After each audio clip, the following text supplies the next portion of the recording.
नमस्कार सभी को।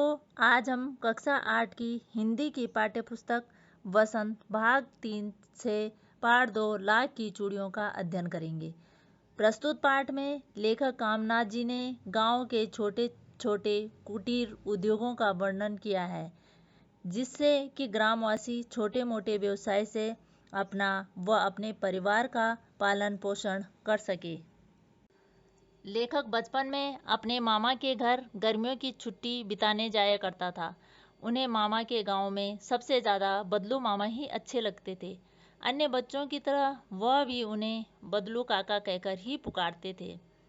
बदलू जाति के मनिहार थे। उनका पुश्तैनी पेशा चूड़ियाँ बनाने का था और बदलू का मकान ऊंचाई पर बना था और मकान के सामने एक पुराना नीम का पेड़ था।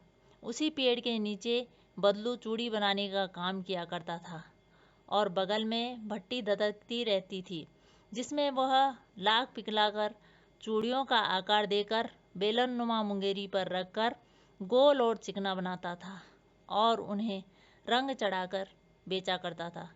बदलू एक मचिया पर बैठकर अपना काम करता था और दोपहर में लेखक का समय बदलू के पास ही बीतता था। बदलू बहुत ही सुंदर चूड़ियाँ बनाया करता था। उनकी बनाई चूड़ियों की खपत भी बहुत थी। गांव की सभी स्त्रियां उनकी ही बनाई हुई चूड़ियाँ पहनती थीं तथा पास वाले गांव में भी उनकी अच्छी मांगे थी। बदलू स्वभाव से तो सीधा था, लेकिन शादी ब्याह के समय जिद पकड़ लेता, कपड़े अनाज पगड़ी लेकर ही छोड़ता। लेखक कहता, मैं बदलू मामा से कहता कि शहर में सब कांच की चूड़ियाँ पहनते हैं, तो वह उत्तर देता, शहर की बात और है लला, वहाँ तो सभी कुछ होता है। वहाँ तो औरतें अपने मर्द का हाथ पकड़कर सड़कों पर घूमती भी हैं और फिर उनकी कलाइयाँ नाजुक होती हैं। बदलू कांच की चूड़ियाँ देखकर चिढ़ जाता और दो चार बातें सुना ही देता। बदलू लेखक की अच्छी खातिरदारी करता, गाय का दूध और आम के समय में आम खिलाता और लेखक को लाख की एक दो गोलियां दे देता। लेकिन धीरे धीरे गांव भी शहरीकरण में बदल गया। नए नए उद्योग शुरू हो गए और वस्तुएं भी मशीनों द्वारा बनाई जाने लगी, जो लोगों को खूब पसंद आती थी। अब गांव की महिलाएं भी लाख की चूड़ियों की जगह कांच की चूड़ियां पहनने लगी, इसलिए बदलू का धंधा धीरे धीरे मंदा होने लगा। लेखक अपने पिता की बदली कहीं दूसरे शहर में हो जाने के बाद लंबे समय गांव नहीं आ सका।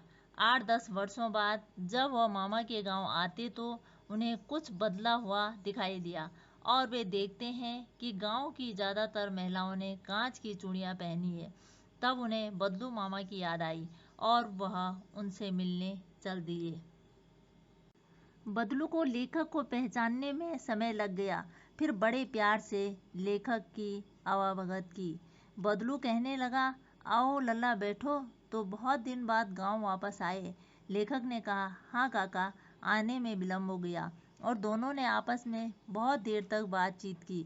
बदलू को लाख की चूड़ियाँ बनाते देख लेखक बहुत प्रसन्न हुआ और लेखक सोचता है कि देखो, समय के बदलने के बाद भी बदलू ने हार नहीं मानी। धन्यवाद।